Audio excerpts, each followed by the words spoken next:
Listo, creo que ya está grabado. Ya, entonces vamos a empezar a hablar todo sobre lo que vendría a ser inflamación patológica. Ya.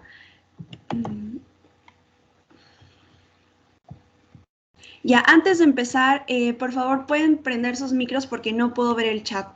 Entonces, antes de empezar, ¿alguien tiene una idea de qué es inflamación?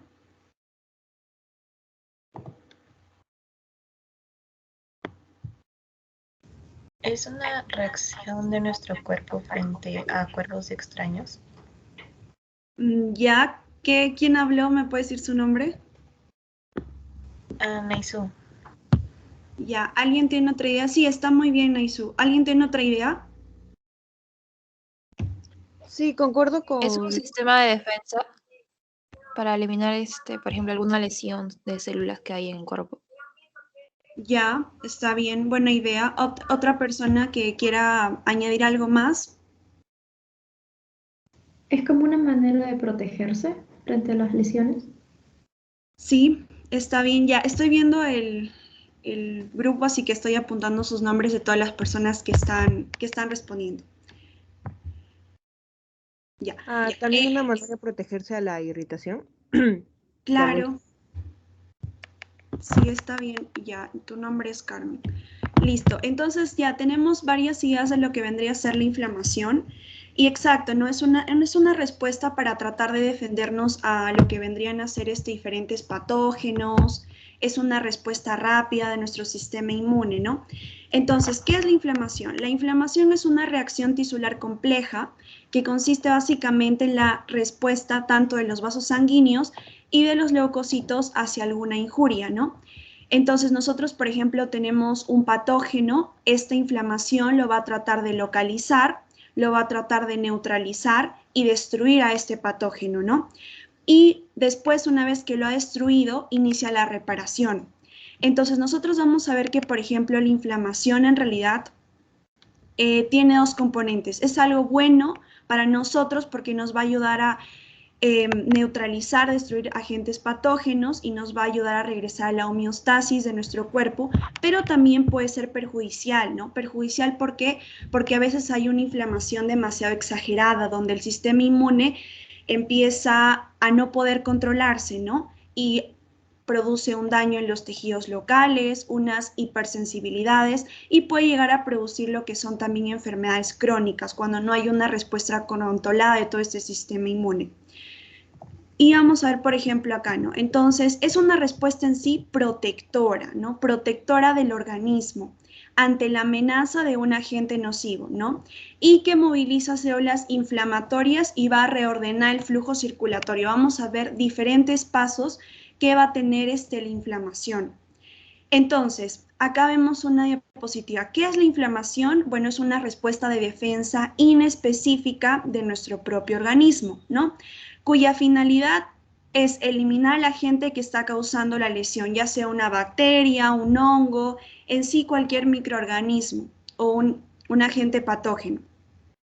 Y poner en acción una serie de acontecimientos que tratan de curar y reconstituir el tejido dañado. Pero cuando esta inflamación ya es extremadamente exagerada, ya puede ser perjudicial para nuestro cuerpo, ¿no? Y ya entraríamos a una inflamación crónica.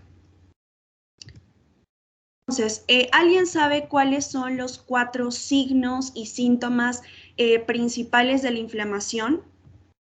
Son 4, no sé si lo han leído.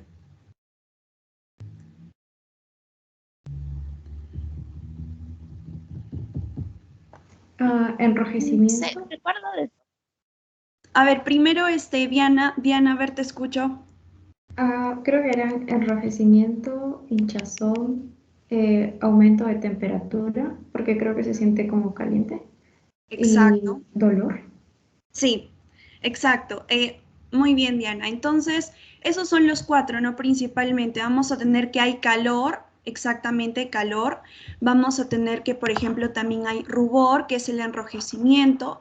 Hay un dolor y obviamente también se va a hinchar, ¿no? Que se va a hacer como un tumor. Esos son los 4 signos y síntomas principales de todo lo que vendría a ser la inflamación. Entonces, ¿cuáles son las características generales de la inflamación? Va a provocar una reacción en el tejido vascular y va a provocar una respuesta celular, ¿no? Que lo vamos a mencionar acá paso por paso. Primero, el sistema inmune va a tratar de reconocer todo lo que vendría a ser el agente agresor. Va a haber un reclutamiento de leucocitos, especialmente lo que son los neutrófilos. Todo esto se va a hacer para tratar de erradicar el agente patógeno y haber una regulación de la respuesta. Y una vez que se elimina, que hubo esta erradicación del agente, ya sucede lo que vendría a ser una resolución o una reparación. Esto sería lo ideal, ¿no? Esto sería lo ideal. Pero en muchos casos sucede algo patológico que sea una inflamación crónica. Entonces, vamos a ver primero. Vamos a ver que a nivel vascular se presentan una serie de reacciones. Y en esta serie de reacciones vamos a ver que se produce lo que vendrían a ser cambios de flujo y calibre de los vasos que se inician inmediatamente después de que se produce esta lesión. Se va a dar una vasodilatación, no va a haber una vasodilatación que va a ser inducida por múltiples mediadores, pero entre ellos principalmente va a ser lo que vendría a ser la histamina, ¿no? La histamina. La histamina es la que va a producir esta vasodilatación. ¿Por qué? Porque va a relajar al músculo liso de los vasos sanguíneos y se produce esta dilatación. Posteriormente va a haber una apertura de nuevos lechos capilares. Entonces, si yo hago la apertura de nuevos lechos capilares, da como resultado que va a aumentar todo lo que vendría a ser el flujo sanguíneo. Y si aumenta el flujo sanguíneo, voy a tener un calor y también voy a tener un enrojecimiento, ¿no? Porque empieza a pasar mayor sangre por todos estos vasos sanguíneos, aumenta este flujo sanguíneo y voy a tener calor y enrojecimiento. Se llama enrojecimiento o eritema, ¿no? Se hace rojo. Por eso cuando tú ves una persona que está con una inflamación, está con mucho calor, está súper rojo con este eritema. Y luego, como está aumentando todo este flujo sanguíneo, va a haber lo que vendría a ser un aumento en la permeabilidad vascular, ¿no? En esta permeabilidad vascular. Por lo tanto, si hay un aumento en esta permeabilidad vascular, va a salir el líquido del intracelular, va a empezar a salir al extracelular. Y si sale el líquido del intracelular al extracelular, ¿qué nos vendría a dar? ¿Cómo se llama ese fenómeno? ¿Alguien sabe?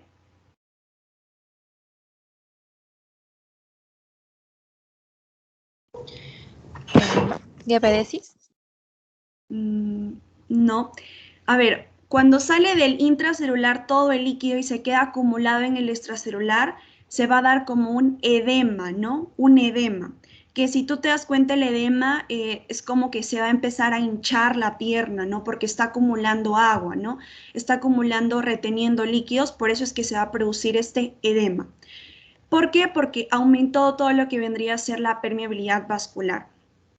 Entonces, se produce esta pérdida de líquido y como tú mismo sabes, hay una vasodilatación, ¿no? Hablamos de la vasodilatación gracias a la histamina. Entonces, como se produjo esta vasodilatación, estos vasos sanguíneos, ¿no? Estos vasos sanguíneos que están en el lugar, en el sitio de la inflamación, van a producir lo que es un aumento del flujo y como sabemos, estos vasos sanguíneos, como están en vasodilatación, van a haber un mayor diámetro. Por lo tanto, el flujo sanguíneo va a ser cada vez más lento, no va a pasar un poco más lento y se empiezan a concentrar todo lo que vendrían a ser los glóbulos rojos, los eritrocitos en los vasos, ¿no? Porque son pequeños.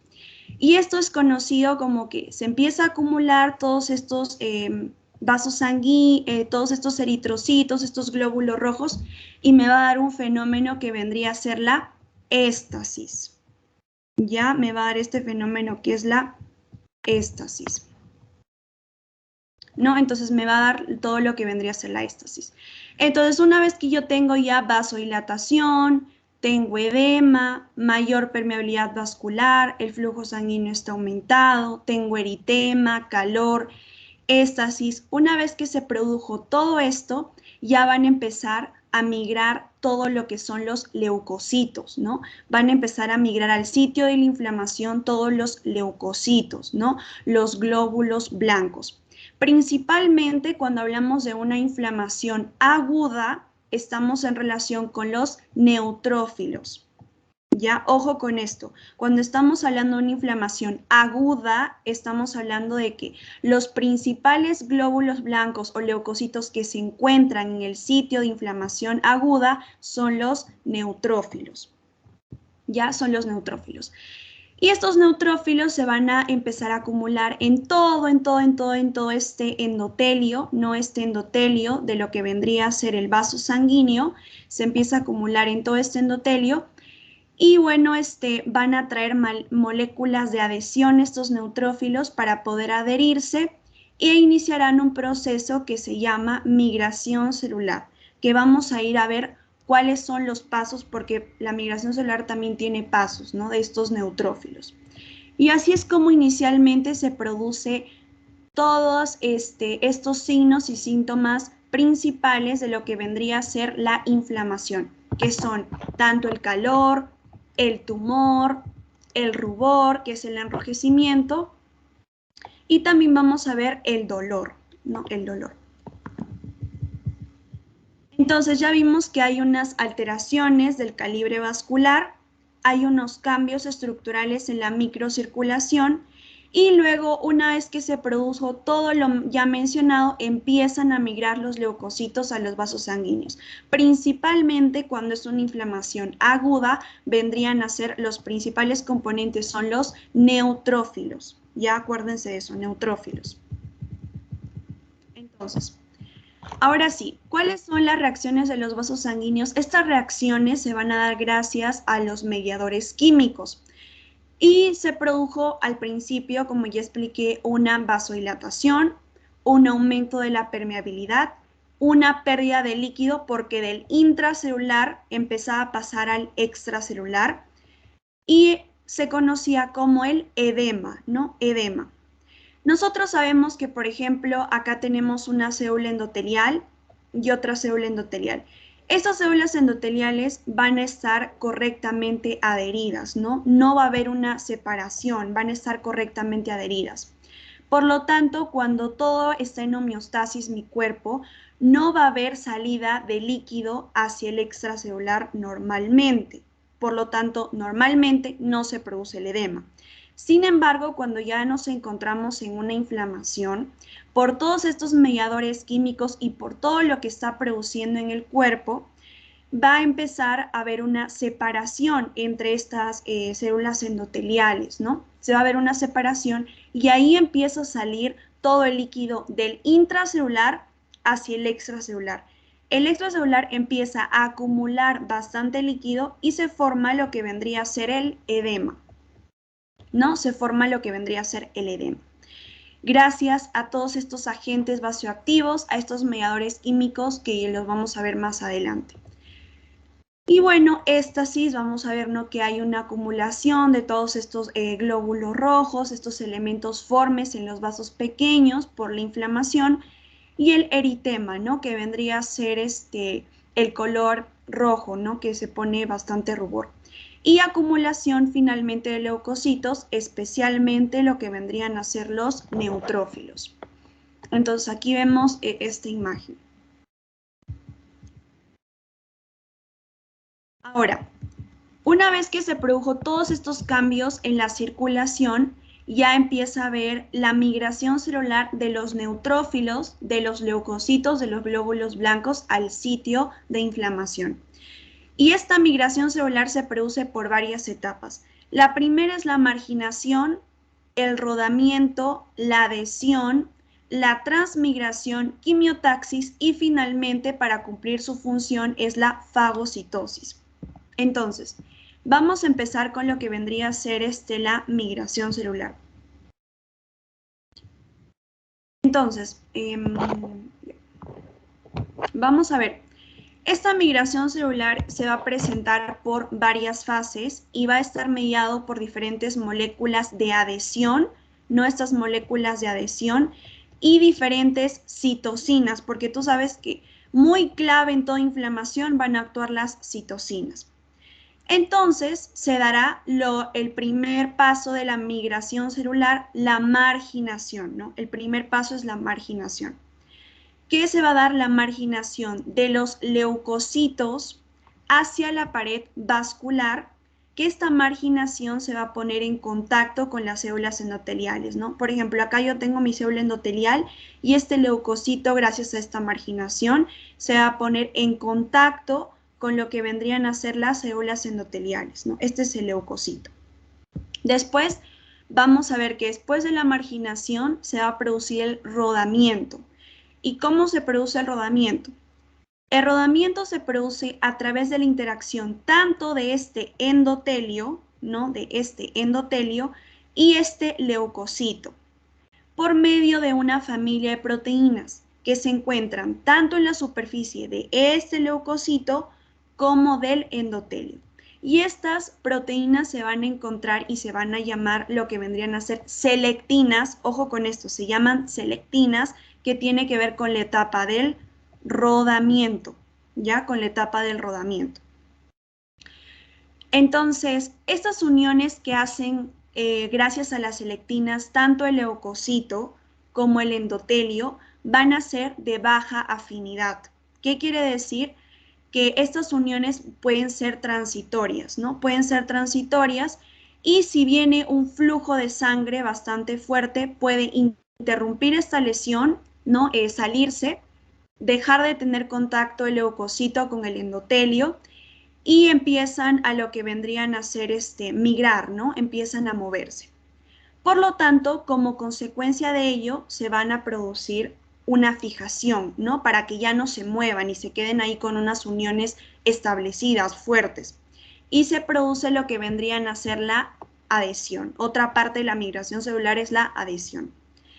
Y esta adhesión ya los leucocitos se van a encontrar fijados, ¿no? Fijados a lo que vendrían a ser el endotelio. Y vamos a ver que se encuentran fijados gracias a unas proteínas ya de manera firme, que son las integrinas, que ya vienen a ser un estado de alta afinidad, ¿no? Y expresadas en la superficie de los leucocitos, ¿no? Son estas integridas, y también adheridas a unas proteínas que se llaman las ICAM, pero estas van a ser dadas por lo que vendrían a ser expresadas en el endotelio. Entonces, las integrinas van a ser expresadas en el leucocito, pero las ICAM, estas proteínas ICAM, van a ser expresadas en lo que vendría a ser el endotelio, ¿no? En el endotelio. Y bueno, una vez que estas se encuentran fijadas, van a interrumpir el rodamiento y reorganización del citoesqueleto, ¿no? Se van a empezar a lo que vendría a ser expandiéndose en toda esta superficie del endotelio, y cuando se hace esta unión firme, ¿no? Ya favorece el paso de los leucocitos, ¿no? Todos estos leucocitos va a favorecer el paso de los leucocitos a través de lo que vendrían a ser estas uniones interendoteliales, ¿no? Estas interendoteliales mediadas por otro tipo de proteínas que son las PCAM1. Ya las PCAM1. Y después, una vez que se produjo todo esto,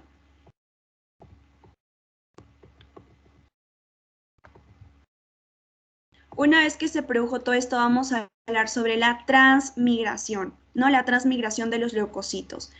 Esa transmigración se va a dar gracias a las quimosinas, ¿no? Estas quimosinas van a ser muy importantes porque van a estimular todo el ingreso de estos leucocitos a través de los espacios interendoteliales, ¿no? Interendoteliales, por acción de lo que vendrían a ser estas quimosinas. Y los leucocitos, por lo tanto, van a empezar a entrar a todo lo que vendría a ser este sitio de inflamación, ¿no? Todo este sitio de inflamación empiezan a ingresar todos estos leucocitos para producir la respuesta inflamatoria. Y después, una vez de todo esto, empiezan a entrar todos estos leucocitos a través de los espacios interendoteliales y como entran se van a producir una reorganización del citoesqueleto, ¿no? Estos, por ejemplo, acá tenemos una célula endotelial, otra célula endotelial, estos leucocitos van a empezar a entrar, pero una vez que entran van a sufrir una reorganización del citoesqueleto, estos leucocitos, ¿no? Y forman lo que vendrían a ser los filipodios. Los filipodios, ¿no? Los filipodios, que son como unas colitas, algo así.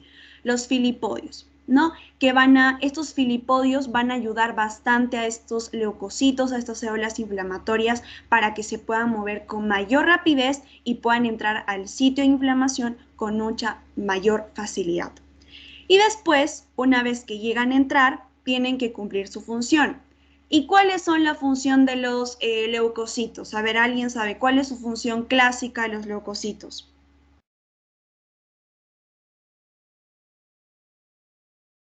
¿Alguien tiene una idea? Matar a los patógenos. Claro, pero ¿eso cómo se llama? Matar a los patógenos tiene un nombre, ¿cómo se llama? Fagocitosis. Muy bien, fagocitosis, exacto. Entonces los leucocitos empezarán a hacer su activación, ¿no? Su activación se empiezan a activar y va a empezar a hacer lo que vendría a ser su función principal, que es la fagocitosis, ¿no? Va a empezar a reconocer todos estos agentes extraños, todos estos patógenos que han tratado de ingresar, todos estos microbios, y van a empezar a dar un atrapamiento por lo que vendría a ser una vacuola fagocítica, ¿no? Empiezan a atrapar a todos estos patógenos por una vacuola fagocítica. Finalmente dan la destrucción y degradación de todo este material ingerido gracias a unas enzimas que van a ser las lisocimas, ¿no? Las lisocimas, y lo que también ayuda a la fagocitosis son las especies reactivas de oxígeno, ¿no? Van a ayudar a degradar todo este material para poder ser ingerido, ¿no? Y bueno, estas especies reactivas de oxígeno también se emitirán señales, ¿no? Para poder autolimitar este proceso inflamatorio y que no sea bastante crónico y que ya no sea perjudicial para el ser humano. Eso sería en una inflamación ideal, pero hay muchos casos que vamos a ver más adelante cómo es que se produce esto patológico. Entonces acá vemos, ¿no? Por ejemplo, hay cambios en el citoesqueleto por una transducción de señal, llaman a más leucocitos al sitio de inflamación, que es la quimiotaxis, migración hacia los tejidos. Hay una avidez de integrinas aumentadas para la adhesión al endotelio, ¿no? Hay una producción de mediadores inflamatorios para una amplificación de la reacción inflamatoria, producción de especies reactivas de oxígeno y enzimas lisosómicas. ¿Para qué? Para que finalmente se pueda producir la destrucción de este material ingerido, que vendría a ser una actividad microbicida de los leucocitos, ¿no? Por lo tanto, se da la muerte de los microbios. Se da una fagocitosis de microbios a través del fagosoma que se dio inicialmente, ¿no? Que se constituyó inicialmente. Pero ojo, para producir esto hay diferentes mediadores inflamatorios. Tenemos mediadores de origen celular, que son, por ejemplo, las aminas vasoactivas, como la serotonina, la histamina. La histamina vimos al principio que producía una vasodilatación. Por lo tanto, si producía una vasodilatación, producía un aumento de la permeabilidad vascular y una activación endotelial. También vamos a ver que hay derivados del ácido araquidónico, como lo que vendrían a ser las prostaglandinas, ¿no? Estas prostaglandinas son clave porque van a provocar vasodilatación, van a provocar dolor y fiebre. También vamos a ver los leucotrienos, ¿no? Los leucotrienos, que es un aumento también de la permeabilidad vascular y produce una quimiotaxia, ¿no? Que vengan más leucocitos al sitio de inflamación. No, eso es lo que quiere decir con quimiotaxia. Después vamos a ver que hay un factor activador de plaquetas, que por sus siglas es el FAP, ¿no? Se llama FAP, factor activador de plaquetas, que va a producir una vasodilatación, un aumento de la permeabilidad vascular y gracias a eso también se produce una adhesión de los leucocitos al sitio de inflamación. Vamos a ver especies reactivas de oxígeno, ¿no? Que van a actuar en los fagosomas, y estas especies reactivas de oxígeno son muy importantes para poder destruir los diferentes patógenos que han entrado al organismo y han sido causantes de esta inflamación. El óxido nítrico también, ¿no? Un vasodilatador a nivel endotelial. Tenemos las citoquinas, las quimosinas, muy importantes las enzimas lisosómicas, y los neuropéptidos. También vamos a ver otros mediadores plasmáticos que ya lo han visto en inmunología, que es el sistema de complemento, ¿no? Las anafilotoxinas C3A, C5A, y este sistema de complemento es muy importante ya que tiene una función de quimiotaxis, o sea, reclutar, atraer mayores glóbulos blancos, mayores leucocitos. También ayuda para la activación de los leucocitos. También este sistema de complemento va a ayudar por una muerte directa, ¿no? Por un complejo ataque en membrana. Una vasodilatación también es lo que produce este sistema de complemento. Vamos a ver también otro que es el sistema de coagulación y cininas, que tiene que ver con la trombina y la bradicininina. Me parece que en la siguiente clase vamos a repasar otra vez el sistema de coagulación y cuáles eran sus vías, ¿no? Que tenía una vía clásica, una vía intrínseca, una vía extrínseca, y este sistema de coagulación también es muy importante porque aumentan la permeabilidad vascular, contribuyen a la contracción del músculo liso, a la vasodilatación y a la expresión de lo que vendrían a ser receptores para el dolor. Ahora, vamos a ver, por ejemplo, acá solo nos vamos a fijar cómo es que, por ejemplo, hay fosfolípidos de la membrana. Vamos a ver unas fosfolipasas que van a dar el ácido araquidónico. Este ácido araquidónico se divide en dos, en la ciclooxigenasa y en la 5-lipoxigenasa, ¿no? Pero lo que nos importa acá más que en esta etapa de la ciclooxigenasa nos van a dar diferentes prostaglandinas. Y esas prostaglandinas van a ser claves para lo que vendría a ser esta inflamación. Por ejemplo, si nosotros hablamos de la prostaciclina, produce vasodilatación, inhibe la agregación plaquetaria. Apréndanse bien esto porque casi siempre preguntan o de prostaciclina o del tromboxano o de prostaglandina D2 o de prostaglandina E2, ¿no? Siempre casi preguntan eso. El tromboxano A2 va a producir una vasoconstricción e induce lo que vendría a ser la agregación plaquetaria, ¿no? Vamos a ver también la prostaglandina D, la prostaglandina E2, que produce una vasodilatación y aumento de la permeabilidad vascular. Y vamos a ver también la cipoxigenasa, cómo es que todos estos leucotrienos van a producir una vasoconstricción, pueden producir un broncoespasmo, si saben qué es el broncoespasmo, ¿no? Que cierra el calibre de los bronquios, por lo tanto dificulta la respiración, y va a haber un aumento de la permeabilidad vascular.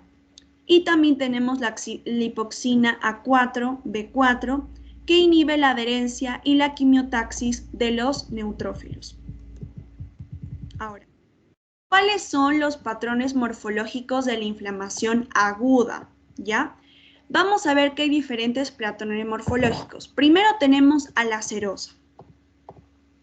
Ya, la serosa tiene un líquido exudado, pero este líquido exudado tiene bajo contenido de células, ¿no?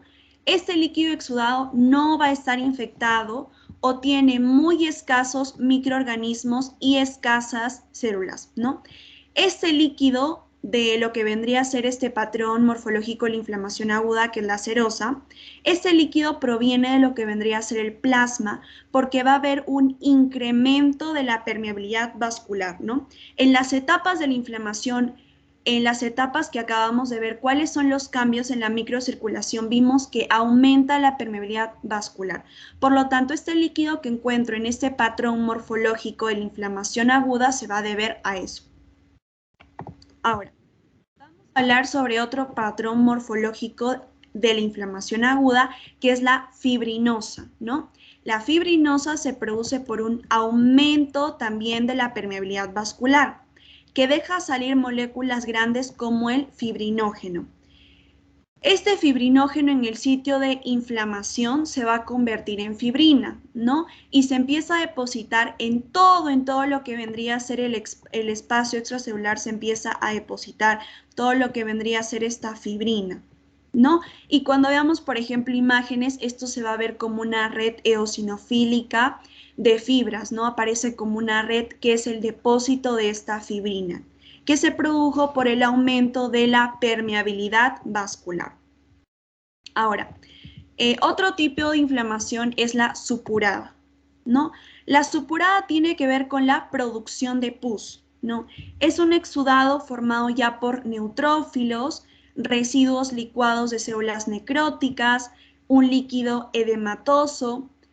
Esta supurada va a ser muy clave cuando tú, por ejemplo, te encuentres en una infección por bacterias o algunos patógenos, ¿no? Que producen una necrosis tisular, que ya lo hemos visto en la anterior clase, que era una necrosis tipo. A ver si alguien se acuerda. Si yo tengo una bacteria, me puede producir, o un agente, me puede producir una necrosis tipo. ¿Qué tipo de necrosis sería? Fibrinoide. A ver, no escuché, a ver, ¿quién habló? Yo dije licuefactivo. Ajá, muy bien, una necrosis. ¿Quién habló? Disculpa, no escuché, a ver. Jocelyn. Ya, Jocelyn, ya listo, Jocelyn. Entonces, sí, exacto, se produce una necrosis licuefactiva. Entonces, esto va a ser clave en lo que vendría a ser este patrón de la inflamación aguda supurada. Ahora, vamos a ver también una que vendría a ser la hemorrágica o la ulcerada, ¿no? La úlcera es un defecto en la excavación local de la superficie de un órgano o tejido inducido por la exfoliación, ¿no? Que viene a ser el desprendimiento del tejido necrótico inflamado, ¿no? Por ejemplo, si hay un tejido necrótico inflamado y se desprende, va a empezar a formarse una úlcera, va a haber una hemorragia. Entonces, esta hemorragia o úlcera solo se produce cuando la necrosis tisular y la inflamación están presentes en una superficie o también cerca de ella. Ahora, pasamos a lo que vendría a ser la inflamación crónica. ¿Alguien tiene una idea de qué es la inflamación crónica?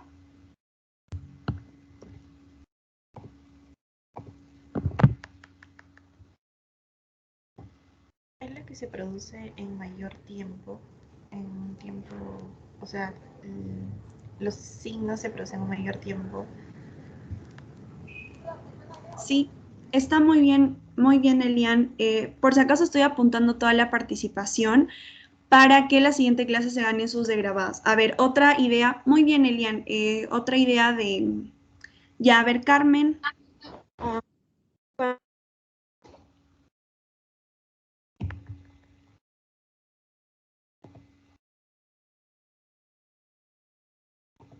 Carmen, sí, te escucho.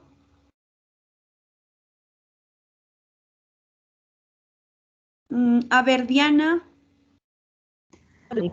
¿Es por infecciones que han desaparecido? No escuché. A ver, ¿puedes volver a repetir, por favor?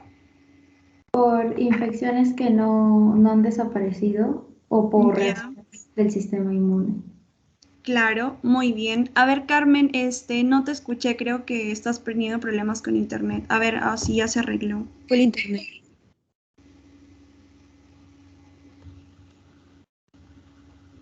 A ver, Silvana.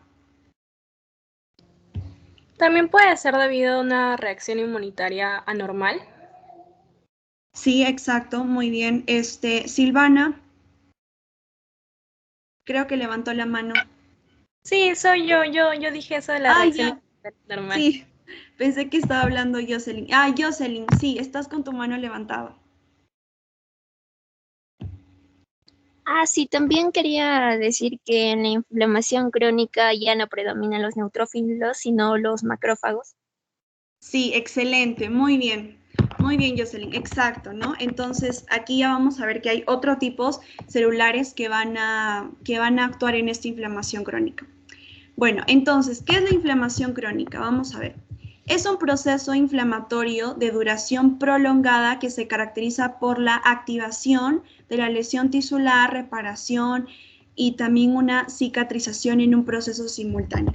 En sí es una infección persistente, ¿no? Por ejemplo, con microorganismos de difícil erradicación, ¿no? Por eso se produce esta inflamación crónica, ¿no? Por una infección persistente, de que estos microorganismos no sean fáciles para el sistema inmune poder erradicarlos, ¿no? No puede darse un proceso normal de erradicación.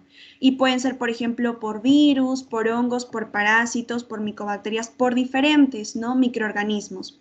Y pueden darse lo que vendría a ser una hipersensibilidad retardada o una inflamación crónica granulomatosa, que lo vamos a ver más adelante de qué se trata, ¿no?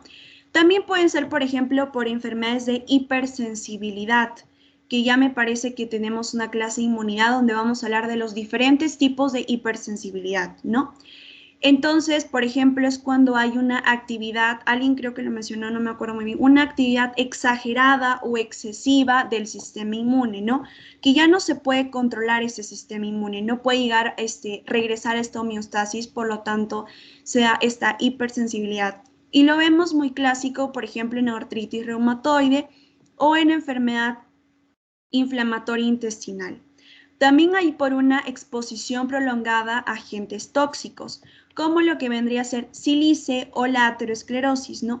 La aterosclerosis es cuando, por ejemplo, yo tengo un ateroma que se deposita a nivel subendotelial, ¿no? En el endotelio, producto de lo que vendría a ser la oxidación de la grasa, ¿no? Así es como se produce esta aterosclerosis. Entonces, vamos a ver, por ejemplo, acá, cuáles son las características de la inflamación crónica. Uno, sea una infiltración mononuclear. Cuando yo te mencioné que células se encontraban en la inflamación aguda, eran los polimorfonucleares, ¿ya? Polimorfonucleares, en especialmente los neutrófilos, ¿no? Los neutrófilos. Pero en este caso vamos a ver que esta inflamación crónica se caracteriza por tener lo que son los monomorfonucleares, ¿no? Que vamos a ver los macrófagos, los linfocitos y las células plasmáticas. También hay una destrucción tisular gracias a estos productos líticos que van a liberar estos mononucleares, ¿no? Mononucleares. Hay una reparación que también implica angiogénesis, que es la formación de nuevos vasos, activación de estos fibroblastos para poder reemplazar este tejido dañado por colágeno, y si es muy excesivo puede llegarse a formar una fibrosis, que ya lo vamos a ver en la siguiente clase. Entonces, esta inflamación crónica es patológica, es una progresión porque no se ha podido contener al agente causal y porque las fases del proceso han tenido alguna alteración. Por ejemplo, un problema en la formación de lo que son los nuevos vasos, que es la angiogénesis, un infiltrado excesivo de todo lo que son los leucocitos, o una formación temprana de fibrosis con una gran cantidad de colágeno. Y vamos a ver cuáles son las células que participan en lo que vendría a ser esta inflamación crónica. Vamos a hablar primero de lo que vendrían a ser los macrófagos. Y hay dos tipos de macrófagos. Los macrófagos que son de vía clásica y los macrófagos activados que son de vía alternativa. De vía clásica están representados por M1, mientras que los macrófagos activados por vía alternativa están representados por M2. Entonces, vamos a ver que, por ejemplo, vienen diferentes productos microbianos, ¿no? Vienen diferentes microbios, ¿no? Y vamos a tener endotoxinas, ¿no? Estas endotoxinas van a ser captadas por unos receptores. Que estas endotoxinas van a ser captadas por los receptores, los TLR, que son los receptores Toll-like receptors, ¿no? Y otras señales derivadas de lo que vendrían a ser los linfocitos T. Esos linfocitos T van a empezar, por ejemplo, a estimular la producción de citocinas, que principalmente es interferón gamma, ¿no? Principalmente el interferón gamma. Y este interferón gamma va a ser clave, es la citosina clave, para poder activar al macrófago por la vía clásica, ¿no? Por la vía clásica. Y bueno, este macrófago por vía clásica, su principal función es que va a hacer la fagocitosis, ¿no? Va a ser un macrófago microbicida y va a dar la muerte de numerosas bacterias y hongos, ¿no? Y también que este macrófago de vía clásica está muy relacionado con la inflamación, este macrófago M1. Pero también va a haber una activación de lo que vendría a ser el macrófago M2, que ya sea por una vía alternativa. Entonces, este macrófago M2 va a ser inducido su activación gracias a las interleuquinas que van a ser producidos por estos linfocitos, ¿no? Por ejemplo, la interleuquina 13, la interleuquina 4 me van a ayudar a activar a este macrófago M2, ¿no? Y vamos a ver que estos tienen que ver más con la reparación de tejidos y fibrosis, y estos macrófagos activados por vía alternativa M2 tienen lo que son los efectos antiinflamatorios, mientras que los M1 están relacionados con la inflamación, los M2 tienen efectos antiinflamatorios. Mientras los M1 están relacionados con la muerte y la fagocitosis, estos macrófagos M2 están relacionados con la reparación del tejido, ¿no? Con lo que vendría a ser la fibrosis. Y vamos a ver también que aquí hay múltiples linfocitos que se van a activar para constituir este proceso de inflamación. Por ejemplo, ya vimos que los T helper 1, ¿no? Los TH1, estos linfocitos se va a diferenciar en TH1, T helper 1, va a producir lo que es el interferón gamma. Y este interferón gamma va a ser muy importante para activar lo que vendría a ser este macrófago por la vía clásica e inactivar este macrófago activado por la vía alternativa. Después vamos a ver otros tipos de linfocitos que acá tenemos, ¿no? Ahora vamos a ver otro tipo de linfocitos que son los linfocitos T helper 2, ¿no? T helper tipo 2, que van a activar también diferentes citocinas, van a secretar la interleuquina 4, van a secretar lo que es la interleuquina 5 y van a secretar lo que vendría a ser la interleuquina 13. Estas van a ser muy importantes para reclutar eosinófilos, ¿ya? Eosinófilos. Van a ser muy importantes para reclutar estos eosinófilos.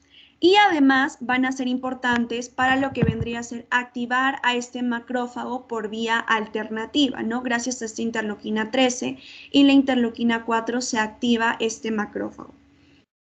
Pero también, así como activa este macrófago por vía alternativa, esta interleuquina 13 y 4 van a inhibir a lo que vendría a ser el macrófago activado por la vía clásica, que es M1, ¿no?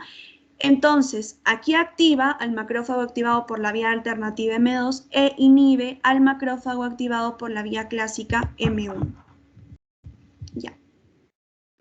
A ver, diferentes linfocitos B, ¿no? Estos linfocitos B y las células plasmáticas que van a producir múltiples anticuerpos que también están muy presentes en todo lo que vendría a ser esta inflamación crónica, ¿no? Estos linfocitos, tanto los linfocitos T como así los linfocitos B. Y estas células plasmáticas que me van a liberar lo que son los múltiples anticuerpos. Ahora, ¿qué es una inflamación granulomatosa? Ya pasamos a otro concepto. Bueno, esta inflamación granulomatosa es un proceso distinto de la inflamación crónica, ¿no? Pero también está compuesto por macrófagos activados y a menudo con linfocitos T, que a veces se asocia a lo que vendría a ser necrosis central. Estos macrófagos activados pueden desarrollarse abundante citoplasma y se van a empezar a asemejar a las células epiteliales, por lo que se denominan células epiteloides. A ver, vamos a explicar esto. La anterior vez alguien, no me acuerdo quién fue, me preguntó por chat ¿Qué es una célula multinucleada, no? Gigante, ¿qué son las células epitelioides? Ya, ahora vamos a explicar. Entonces, todo este proceso va a ayudar para formar lo que son los granulomas. Ya, lo que son los granulomas. Entonces, estos granulomas, ¿por qué se van a iniciar? ¿Por qué se van a producir? Se inicia porque hay un agente causal que va a presentar una incapacidad para poder ser ingerida por este sistema fagocítico, ¿no? Por lo tanto, va a fallar la respuesta inflamatoria aguda y el agente lesivo va a persistir, no le va a pasar nada. Entonces empieza a haber una respuesta, ¿no? Y esta respuesta va a estar mediada por lo que vendrían a ser células del sistema inmune, que son principalmente las células T, ¿no? Y también las células T y los macrófagos, ¿no? Entonces, y los macrófagos. Entonces, estos macrófagos van a tener una activación para tratar de formar lo que son estas células epitelioides o células multinucleadas gigantes, ¿no?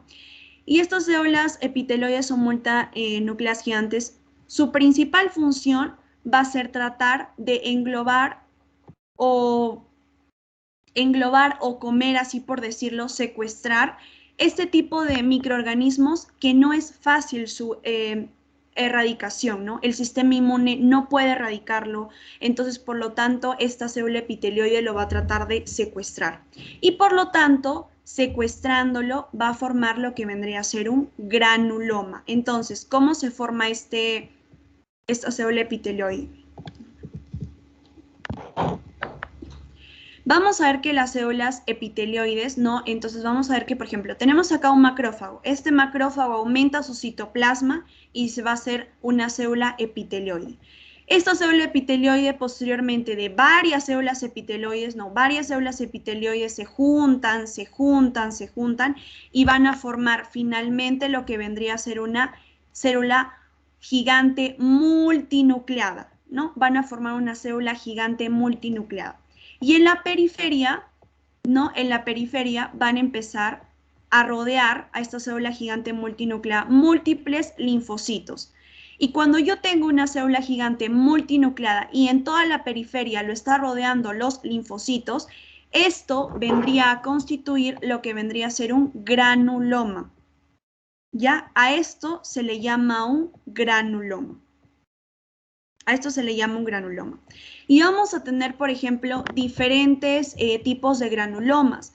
Tenemos un granuloma por un cuerpo extraño, ¿no? Talco, suturas, que se quedó ahí durante el cuerpo bastante tiempo, el sistema inmune no lo pudo erradicar y se formó este granuloma. Pero en este caso hay sin respuesta inmunitaria por los linfocitos T. El cuerpo extraño se va a empezar a localizar dentro de lo que vendría a ser este granuloma. Este granuloma, como ya te mencioné, es la formación de una célula multinucleada gigante y alrededor se encuentran como una corona irradiando todo lo que son los linfocitos. Así es como se forma este granuloma. Y también vamos a ver, por ejemplo, acá que hay otro granuloma que este ya es de tipo inmunitario, ¿no? Hay una respuesta inmune celular, que son los macrófagos, que tú sabes que los macrófagos también son células presentadoras de antígenos, que presentan este material a los linfocitos. Estos linfocitos se activan, van a producir citoquinas como lo que vendría a ser la interleuquina 2 y el TNF, y transforman los macrófagos en las células epitelioides. Una célula epitelioide más otra célula epitelioide y otra célula epitelioide se forman para formar lo que vendría a ser una célula gigante multinucleada. Alrededor se colocan los linfocitos T y sería un granuloma.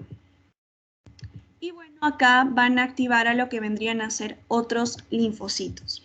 Ya, otros linfocitos. Ahora sí, vamos a ver unas láminas de lo que hemos hablado de hoy día sobre inflamación. Son láminas extra que yo he querido ponerles y me parece que les han dejado de tarea en práctica, ¿ya? Entonces vamos a poner dos. Me parece que está. A ver, un ratito voy a dejar de compartir para buscar el otro PPT.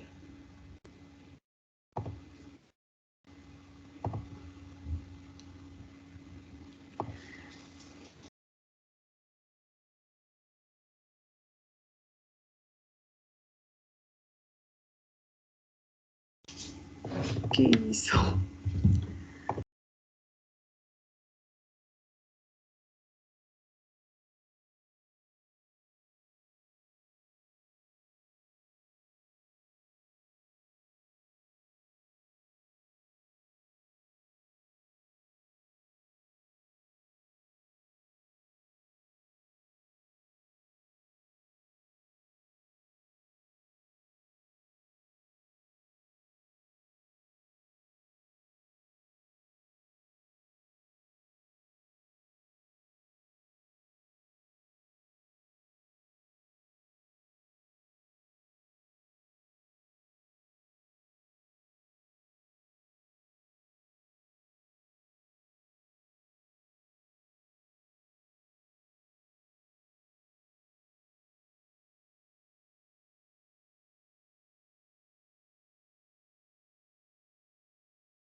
Ya, chicos.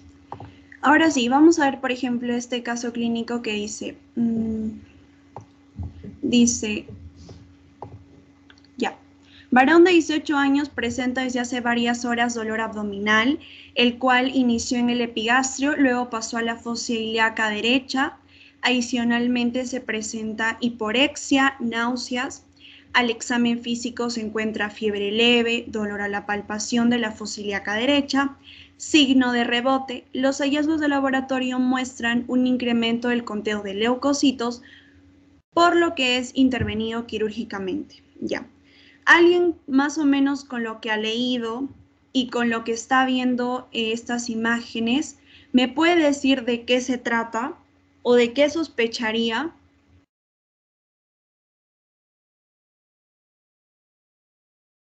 El apéndice. Ya, el apéndice. ¿Quién habló? Naisú. Ya, Naisu, ya, a ver. Entonces, un apéndice. ¿Ya? ¿Y cómo se llama esa patología cuando tiene una inflamación en el apéndice? Apendicitis. Apendicitis Exacto. aguda. Esto se trata sobre una apendicitis aguda. Por lo tanto, acá vamos a encontrar, por ejemplo, el apéndice, unas criptas de Lieberkühn, un edema, que ya hemos visto que es bastante característico en la inflamación. Acá vemos una capa muscular y acá vamos a encontrar neutrófilos, ¿no? Infiltrados. Bastante componente inflamatorio. ¿Por qué? Porque es una inflamación aguda. Y como yo te mencioné en esta inflamación aguda, en los principales células que se encontraban eran los polimorfonucleares, que vendrían a ser los neutrófilos. Listo. Ahora sí, caso clínico número 2.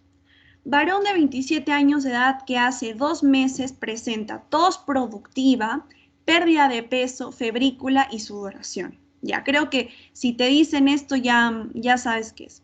Exploración física, auscultación pulmonar, crepitantes en el hemitórax izquierdo, ganglios cervicales aumentados de tamaño resto normal, exámenes complementarios, hemograma normal, radiografía de tórax, pérdida de volumen a nivel del lóbulo superior izquierdo, con lesión cavitada redondeada de 2 por 2 por 2.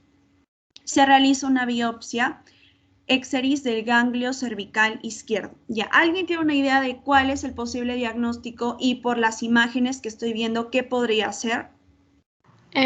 Podría ser o es una tuberculosis pulmonar. Exacto. ¿Cuál es el nombre? ¿Cuál es tu nombre? Silvana. Silvana. Exacto, estamos viendo acá un caso de lo que vendría a ser una tuberculosis pulmonar, ¿no? Pero por la adenitis también vamos a poner que se puede hacer un diagnóstico diferencial con adenitis tuberculosa. Pero principalmente estamos hablando de lo que es una tuberculosis pulmonar. Y en esta tuberculosis pulmonar vamos a ver lo que es el material eosinófilo amorfo, ¿no? Aquí sí vamos a encontrar las células gigantes multinucleadas, ¿no? Estas son las células gigantes multinucleadas. Y acá es un claro ejemplo para ver lo que vendría a ser una inflamación granulomatosa, ¿no? Porque acá, si tú te das cuenta en esta imagen microscópica, vamos a tener células gigantes, ¿no? Células gigantes multinucleadas, tipo Langhans. Estas son, y si te das cuenta, van a estar rodeadas por una corona de linfocitos. ¿Y cómo se llama cuando tengo una célula gigante multinuclear y está rodeada por una corona de linfocitos? ¿Cuál es el nombre? ¿Alguien se acuerda? Lo acabo de decir. Granuloma. Granuloma, exacto. Esto vendría a ser lo que es un granuloma. Y la tuberculosis es muy característico de lo que vendría a ser una inflamación granulomatosa. Y luego acá, ¿no? Ya vemos diferente infiltrado, lo que vendría a ser infiltrado inflamatorio. Listo. Entonces, bueno. Ya. Entonces, eso sería todo por hoy. Ahorita les voy a pasar lo que vendría a ser por el chat. Les voy a pasar el pasito y también les voy a pasar si quieren hacer alguna pregunta de algo que han leído, algo que quisieran comentar, lo voy a poner un drive para que puedan colocar todas sus preguntas.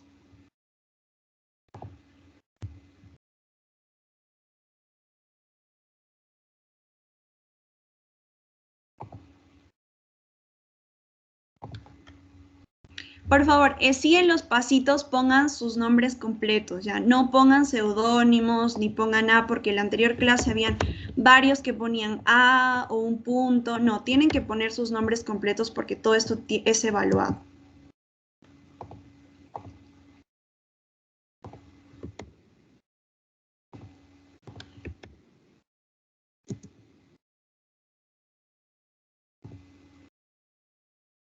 Ya. Listo, chicos.